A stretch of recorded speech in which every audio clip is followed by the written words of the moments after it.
Dans l'économie moderne, plus personne n'a besoin d'argent, on a besoin d'actifs. Cette phrase, prononcée par le dictateur russe Vladimir Poutine, décrit assez précisément sa vision de sa propre richesse. Pourtant, les actes de l'autocrate racontent une autre réalité.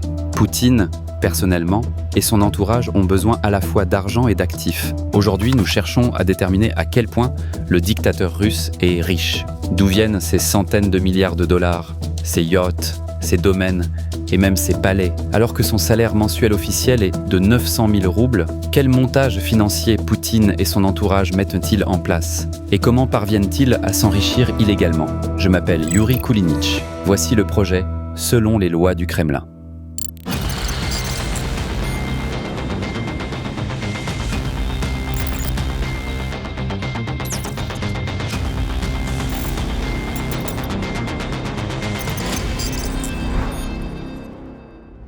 Pour la plupart des Russes, Poutine est le plus grand patriote du pays. Les chaînes fédérales nous affirment depuis des années que c'est lui qui a relevé la Russie de ses cendres, renforcé l'économie et tenu les oligarques en respect. En public, il incarne la simplicité et la modestie. Selon sa déclaration officielle, entre 2017 et 2022, le dictateur du Kremlin a gagné 67,5 millions de roubles, soit environ 77 000 dollars par an, salaire, pension et revenus de dépôt. Il possède un garage et 3 voitures, 2 Volga et une Niva, presque un modèle de fonctionnaire ascétique et économe. Pourtant, en réalité, le maître du Kremlin vit plus richement que des cheikhs arabes. Comme le souligne mon interlocuteur, le sociologue et politologue Igor Heidman, Poutine est convaincu qu'en principe, tout en Russie lui appartient. Vous savez, il existait un modèle de despotismes orientaux qui remonte à l'Antiquité, où le despote n'était pas seulement le chef de l'État, mais, au sens littéral, le véritable propriétaire de tous les biens du pays. Il possédait tous les produits fabriqués sur place, ainsi que les habitants. En réalité, il s'agissait d'un système esclavagiste ou féodal. La Russie sous Poutine est devenue un tel système, où la population est, en pratique, constituée de serfs personnels de Poutine. Tous les biens existants, tout ce qui appartient officiellement au peuple, peuvent être contrôlés par Poutine lui-même. Ce n'est pas une exagération. Depuis des décennies, des journalistes d'investigation tentent de déterminer la véritable fortune de Poutine. Cette tâche n'est pas simple. L'analyste économique Vyacheslav Chiryaev est convaincu que le dictateur russe dispose de plusieurs sources de richesse. La première est le contrôle d'actifs officiellement enregistrés au nom de ses proches alliés et de ses soi-disant amis, mais qui en réalité sont entièrement à sa disposition. Si quelqu'un croit que la banque Rossiya, qui possède pratiquement tout en Russie, appartient réellement aux frères Kovalchuk, je pense qu'il se trompe. En réalité, après l'arrivée au pouvoir de Poutine, cette banque est devenue un centre de concentration d'un grand nombre d'actifs, y compris ceux de Gazprom, des actifs médiatiques et bien d'autres. Cette richesse peut être estimée à des dizaines de milliards de dollars. Cela inclut également le secteur pétrolier. Toutes les entreprises qui ne sont pas officiellement détenues par Poutine, mais qui extraient du pétrole pour Rosneft, se trouvent d'une manière ou d'une autre sous son contrôle total ou partiel. On peut aussi mentionner la société Gunvor, prétendument contrôlée par Timchenko.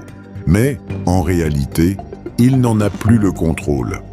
Ensuite, il y a Surgutneftgaz, une entreprise pétrolière, l'une des plus grandes en Russie, dont le véritable propriétaire reste inconnu.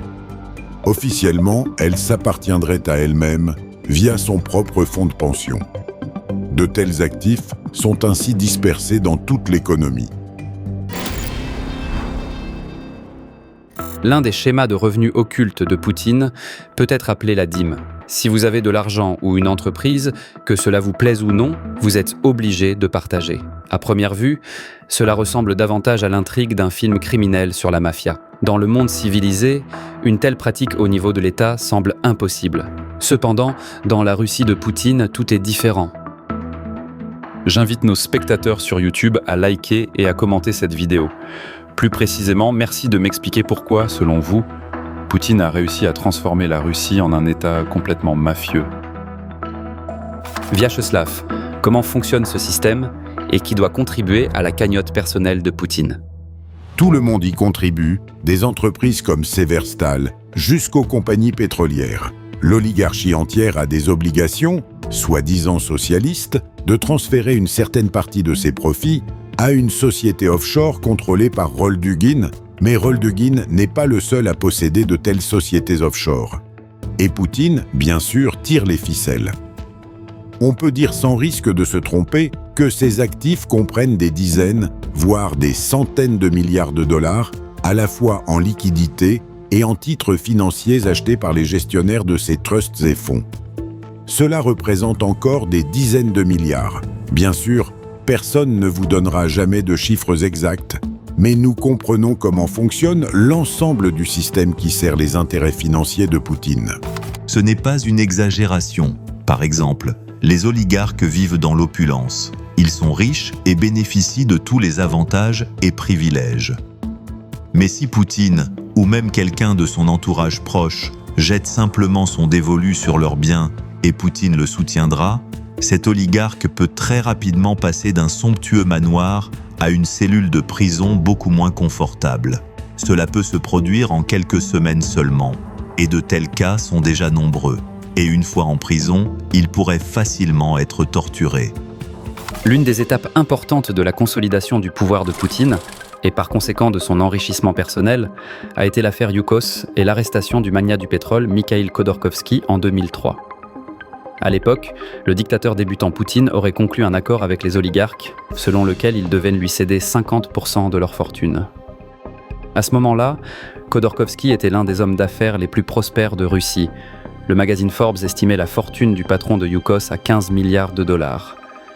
Il a refusé de se soumettre à ce système de dépendance personnelle envers Poutine. Peu après, il a été accusé de détournement de fonds et de fraude fiscale, puis condamné à 14 ans de prison. Après avoir fait appel, sa peine a été réduite à 10 ans et 10 mois.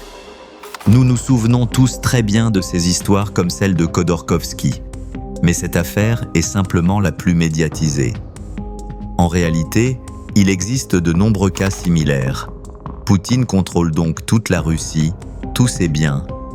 En pratique, s'il a besoin de fonds, il peut les prendre à n'importe quel oligarque ou lui ordonner de le lui remettre, même pas directement, mais par l'intermédiaire de ses hommes de main. En pratique, il s'agit de transferts de 200 à 500 millions de dollars provenant de banques, d'entreprises métallurgiques et d'autres sociétés russes. Des paiements réguliers, annuels ou mensuels, selon les accords conclus. Ces fonds sont transférés dans le cadre de contrats de conseil ou de prêts fictifs, sans intérêt et non remboursables, qui sont ensuite annulés. L'argent est transféré, mais pas vers des comptes bancaires russes. Selon les médias, l'entourage de Poutine dispose d'un réseau de sociétés offshore secrètes. C'est par ce biais que d'importantes sommes d'argent ont été transférées hors de Russie pendant des années. L'un des acteurs clés de ce réseau est son ami, le violoncelliste Sergueï Roldugin. J'ai une question pour nos spectateurs YouTube. Connaissez-vous Roldugin en tant que musicien ou seulement comme escroc ? Et à votre avis, combien de dollars peut contenir un violoncelle ? Leur amitié remonte à leur jeunesse. Il était d'ailleurs son témoin à son mariage. Il est le prête-nom de Poutine. Il possède des sociétés offshore dans lesquelles des oligarques russes versent un tribut. Cette information a été révélée par hasard lors du scandale des Panama Papers. Il lui verse tout ce que Poutine exige. Des histoires similaires ont eu lieu avec le palais de Poutine, construit dans la région de Gelendzhik. Les oligarques ont contribué autant qu'ils le demandaient. Ils restent en vie, riches et prospères, tant qu'ils satisfont, servent et payent Poutine. Ainsi, l'argent leur appartient nominalement, mais Poutine le contrôle en réalité.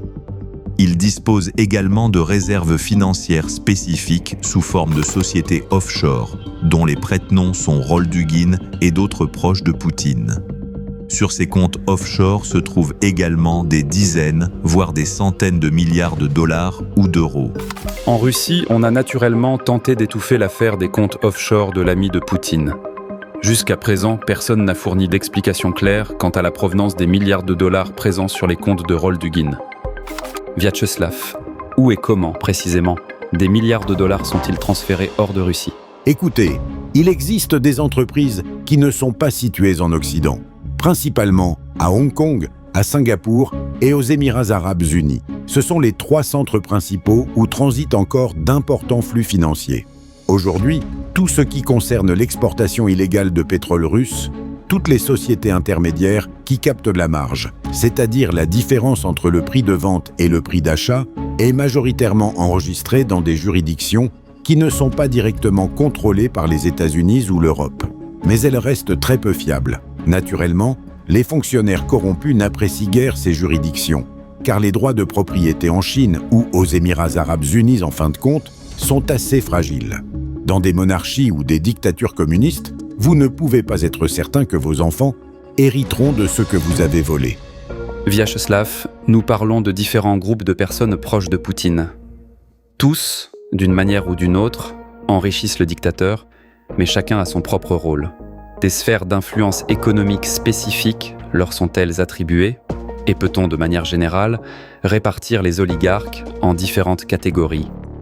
Il existe 2 types d'oligarques. Le premier, ce sont les oligarques de l'époque de Boris Eltsine, avec lesquels il y a une sorte de pacte de non-agression. Tant que vous ne vous mêlez pas de politique, vous conservez vos biens. Le second type, directement soutenu par Poutine, qui ont depuis longtemps dépassé les premiers en termes d'actifs contrôlés. Les secondes sont nommées, tandis que les premiers ont été hérités par Poutine. Cela fait partie d'un accord avec la famille d'Eltsine, notamment avec Yumachev, Diatchenko. Parmi eux figurent aussi Roman Abramovitch, Vladimir Lizan, Alexei Mordachov, etc. Il existe également une nouvelle génération d'oligarques ayant émergé sous Poutine, comme Alisher Ousmanov. Bien qu'il ait commencé sous Eltsine dans les années 1990, la majeure partie de ses actifs lui a été transférée plus tard grâce à des accords avec Gazprom et des entreprises métallurgiques. Ces oligarques représentent essentiellement les intérêts de Poutine. Quant au troisième type d'oligarques, ce sont des entrepreneurs qui auraient réussi par eux-mêmes, dans un cadre relativement honnête et non corrompu, bien qu'il soit impossible de faire de grandes affaires en Russie sans corruption. Ils ne sont pas du même genre que les 2 premiers. Le fondateur de Yandex, Volodj, aurait pu être un tel oligarque, mais il est parti. Prenons l'exemple de Tatiana Kimbakalchuk, qui a fondé Wildberries avec son mari. Elle a créé son entreprise elle-même, mais aujourd'hui, elle se trouve sous l'influence de Souleiman Kerimov et de l'administration présidentielle. On ne peut donc plus dire qu'elle soit totalement indépendante. De manière générale, être un homme d'affaires aussi important et indépendant, sans être sous le soi-disant toit, est impossible en Russie. C'est impossible. Et voici pourquoi. Poutine favorise l'enrichissement de ses soi-disant amis par le biais de contrats publics ou en leur accordant des parts dans des entreprises. L'analyste économique Vyacheslav Chiryaev souligne que tous ne travaillent pas directement pour Poutine, mais tous ceux qui gagnent de l'argent en Russie sont contraints, d'une manière ou d'une autre, de devenir ses portefeuilles. Il dit « Tu recevras telle ou telle entreprise, tu seras placé sur tel flux financier, sur tel contrat public. Mais tout cela ne t'appartient pas. Tu peux être milliardaire, acheter des yachts. Mais toute la valeur réelle des actifs, elle est à moi. » Autrement dit, personne ne les limite dans leur statut d'oligarque. Ils peuvent tout à fait s'offrir des yachts à 300 ou 500 millions de dollars. Mais les actifs eux-mêmes, qui valent des milliards, ne leur appartiennent pas réellement. Ils sont, en substance, sous le contrôle de Poutine. Prenons l'exemple de Stroytransgaz, une entreprise qui construit des gazoducs pour Gazprom. Tant qu'il y a un contrat avec Gazprom ou un contrat pour la construction du pont de Crimée, cette entreprise a une valeur. Dès que ces contrats disparaissent, l'entreprise ne vaut plus rien, zéro. Il ne reste plus que quelques bulldozers et un bureau avec quelques cadres supérieurs. Ce sont des coquilles vides qui ne vivent que parce que Poutine y dirige des flux financiers publics des dizaines de milliards de dollars. Il existe aussi d'autres organisations et entreprises proches du pouvoir qui accumulent sur leur compte des fonds que Poutine peut contrôler personnellement. Par exemple, la société Surgutneft-Gaz accumule d'énormes sommes d'argent. Les profits ne sont pas dépensés, mais accumulés. Selon de nombreux experts russes, ces fonds constituent l'une des réserves personnelles de Poutine. Bien entendu, des personnes entièrement redevables à Poutine, comme Arkady et Boris Rotenberg, Gennady Timchenko, Igor Sechin, Alexei Miller et d'autres oligarques russes, en sont nominalement les propriétaires. Mais en réalité, Poutine peut à tout moment s'adresser à l'un d'eux et prendre n'importe quelle somme. Ainsi, Poutine contrôle des billions de dollars ou d'euros, selon la méthode de calcul. Les roubles peuvent paraître insignifiants, mais il s'agit en réalité de billions de dollars ou d'euros, et non de roubles.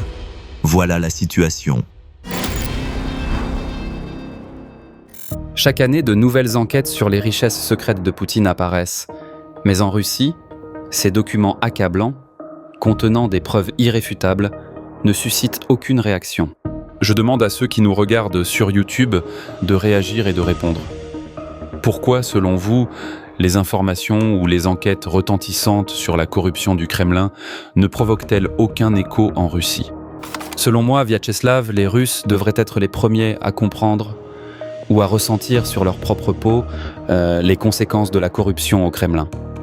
Dès lors, pourquoi Poutine reste-t-il pour eux plutôt un homme travailleur qu'un voleur ou un criminel ? Les gens réagissent différemment à cela. La plupart des gens sont indifférents. Ils se disent, oui, ils volent, mais c'est le tsar, qu'ils vivent dans un palais, c'est alors. Cela ne fonctionne déjà plus comme un mécanisme de mobilisation des protestations. Je pense que ce n'est pas une voie qui peut mener à des changements significatifs en Russie. La seule chose qui pourrait réellement avoir un impact, ce serait un appauvrissement comparable à celui qui a eu lieu en Iran. C'est peut-être à ce moment-là que les gens commenceront à réagir. Tout se dirige naturellement vers une catastrophe économique. Tôt ou tard, la Russie finira comme le Venezuela et l'Iran, malgré ses vastes réserves de pétrole. Les gens savent déjà que tout le monde vole, et je crois même qu'ils sont même convaincus de la culpabilité de Poutine. Mais ils ne peuvent rien y faire. Ils l'acceptent et se disent simplement « Eh bien, si c'est ainsi, c'est que cela doit être comme ça. » La Russie possède les plus importantes ressources naturelles au monde, estimées à plus de 75 000 milliards de dollars. Elle est également le premier producteur mondial de gaz naturel, avec environ 32% des réserves mondiales. En outre, elle dispose de vastes réserves de pétrole, de charbon, de minerais de fer et de forêts. Les ressources naturelles constituent la base de son économie, représentant environ un tiers de son PIB industriel. Igor Vilenovitch, la question est un peu classique, mais quand même. Cela signifie-t-il que le Kremlin vole tous les Russes, qu'ils soutiennent ou non ce pouvoir ? Et que, pour ainsi dire, tout le monde garde le silence aujourd'hui ? En Russie, il y a énormément de richesses. Et dans certains pays ou régions, ces richesses profitent à la population. Prenons l'exemple de la Norvège, un pays avec un niveau de vie exceptionnel. Ce pays dispose d'un fonds souverain colossal, constitué de milliers de milliards d'euros, destinés aux générations futures. Grâce à la gestion avisée de son gouvernement, les Norvégiens sont assurés financièrement pendant des décennies, voire des siècles, à venir. Prenons aussi l'exemple de l'Alaska. L'Alaska n'est pas un État indépendant, mais un État des États-Unis. Il existe cependant un fonds souverain, le fonds de l'Alaska, alimenté par les revenus de la production pétrolière. Cet argent est redistribué chaque année à parts égales à tous les résidents permanents de l'Alaska, chacun recevant un pourcentage de la production pétrolière. Le prix du pétrole varie selon l'année et le niveau de production, mais cela représente généralement quelques milliers de dollars par personne. Une somme non négligeable sur une année. Pour une famille, c'est encore plus important. En Russie, en revanche, la population ne reçoit aucune part de ce gâteau collectif. Absolument rien. Zéro. Les principaux bénéficiaires de ces flux financiers sont les oligarques, l'appareil d'État et les fonctionnaires corrompus qui s'y sont engouffrés. Les protestations contre la corruption et le règne arbitraire de Poutine et de ses complices du Kremlin sont inimaginables dans la Russie moderne. Mais il y a une nuance dans cette histoire. Si le gâteau devient plus petit, la concurrence pour les parts qui seront distribuées, d'une manière ou d'une autre, par Poutine va-t-elle s'intensifier ? Il me semble que cela est plus probable qu'un soulèvement des masses. Les conflits au sein des élites sont plus probables, car l'élite rêve tout simplement que la guerre se termine et qu'elle retrouve ses anciennes habitudes sociales et une vie paisible. Certes, elle ne s'est pas appauvrie pendant la guerre, loin de là. Mais sa qualité de vie s'est dégradée, notamment à cause du stress constant. On leur demande sans cesse de faire quelque chose, on exige de toujours plus. Et il n'est plus possible d'aller se reposer dans leur maison à Londres, dans leur chalet à Courchevel ou sur leur yacht en Sardaigne. Tout cela est désormais fermé. Au mieux, ils peuvent se rendre à Dubaï. Et encore, pas tous. Bien sûr, ils sont mécontents. Dans ce contexte, je vois une réelle probabilité que, dans les années à venir, Poutine soit tout simplement éliminé physiquement. Ceci s'est déjà produit à plusieurs reprises en Russie, de Paul Ier à Khrouchtchev. D'ailleurs, la tentative d'élimination de Gorbatchev lors du comité d'état d'urgence visait également cet objectif, ainsi que la dissolution de l'URSS, qui a marqué la fin d'un centre fédéral devenu indésirable pour les élites dirigeantes russes. Il existe donc de nombreux précédents, et il est fort possible que ces événements se répètent. Derrière chaque grande fortune se cache un crime. Cette citation du roman Le Parrain illustre parfaitement comment Poutine et son entourage ont organisé leur vie, en pillant la Russie et ses citoyens pendant 25 ans de pouvoir ininterrompu.